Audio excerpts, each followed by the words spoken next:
welcome back to my YouTube channel. My name is Roxanne, the Tiny Taster, and today's recipe is Alleppey style fish curry. Honestly, I love fish curry, I love prawn curry. Anything that has coconut is a winner for me. So this is another version. I have a Malabar fish curry on my channel. It's a similar recipe, but this is a little bit different. I tried to research a whole bunch of recipes and there are variations. So I will walk you through that during the recipe. Like for example, some add tomatoes, I have not, and things like that. I also made a couple of mistakes, which is normal. I want to normalize that on this channel. So I'll talk you through those as well, the things that you should and shouldn't do. But otherwise, very simple, wholesome. It's just a great recipe, especially for a Sunday lunch with some papad. It works wonderful. I hope you enjoy this. As always, don't forget to like, share, comment, and subscribe to the channel. And without any further ado, let's get cooking. In your mixer grinder jar, add in your chopped or grated coconut along with some of the chopped ginger and garlic. To this, you will add some turmeric powder and red chili powder along with half a cup of water, and then grind this into a thick paste.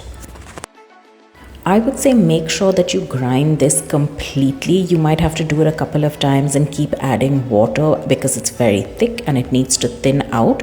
But this is important so that the coconut mixes completely and you don't get a gritty or grainy curry later, which is what happened to me. So don't make that mistake. In a pot, add in coconut oil along with your chopped onion and the rest of your chopped ginger garlic, and then cook this down for a couple of minutes till the ginger garlic and the onion soften and turn slightly aromatic. To this, add in your slit green chilies along with some curry patta or curry leaves, and then again cook this for a couple of minutes just so that everything softens. You definitely want to make sure that the green chilies blister because cooked chilies are not as potent heat wise. This might take a few minutes, but be patient. Just cook it down till it all mixes and even the onions soften further. Once the chilies have blistered and the onions and ginger garlic has cooked down, you will add in that curry paste to this. Now, without adding any water, first you will cook the curry paste and mix it with the onion and chili mixture and cook it for about 5 minutes till you start to see the oil separate a little bit from the coconut paste. That's when you know that the curry has started cooking. And then once that happens, you will add in a cup or so of water and then mix it all together. In case it's not enough water and you still feel that the curry is thick, you would add maybe half a cup more of water or just a little bit, just to make sure that you thin it out and that coconut paste mixes really well with the water. Now at this stage we haven't salted it, so please add in your salt. And this is why, again, I said if you do not grind your paste fine, then you will have a curry where the coconut splits and the water splits.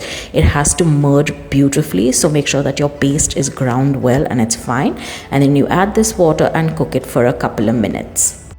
Once the curry has cooked, say about 5 minutes, you can even bring it to a boil. If not, add in your tamarind along with your raw mango slices or your raw mango pieces. It's another souring bit to this curry and adds a very distinct flavor. Cook this for another couple of minutes. This is an easy recipe, but it does take time and a little bit of patience because you have to keep cooking it. I would cover this and cook it till it boils nicely for maybe 7 to 8 minutes, just to make sure that all the flavors infuse well. Once it's cooked and it's come to a nice boil, you will add in your pieces of fish. I would recommend that you use white fish, maybe a pomfret or surmai, something like that. An Indian fish, I didn't have any. I ended up using basa, which is not the best choice, I will be honest. It is a very delicate fish. And I think surmai or pomfret would have a better flavor for this curry, or even shrimp. I think shrimp or even chicken for that matter would have more flavor, but really the choice is yours. You can add whatever fish that you like. And then once you put these pieces in, just try not to disturb it too much. I wouldn't stir it completely just because you might break the fish, so just be careful. And you can cover this and let it cook for about 10 to 15 minutes till the fish firms up and cooks well. You can check every say 5 minutes just to make sure that the fish is firming up and cooking well, but again I would be gentle at this point.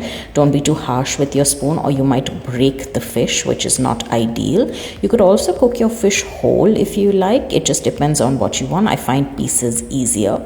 And then whilst this curry is cooking and boiling, on the side I would make a tarka just to finish this off.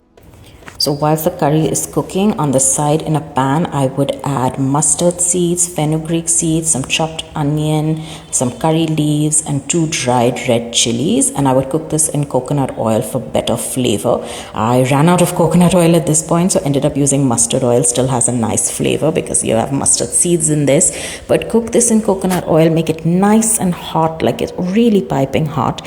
And then once your fish curry is cooked and it's completed, you will add this tarka into your curry just to give it a finishing flavor. This is really it. This is the end of the curry. I would maybe cover this and let it cook for another minute, or switch the flame off and let it just sit in the heat for a little bit before serving.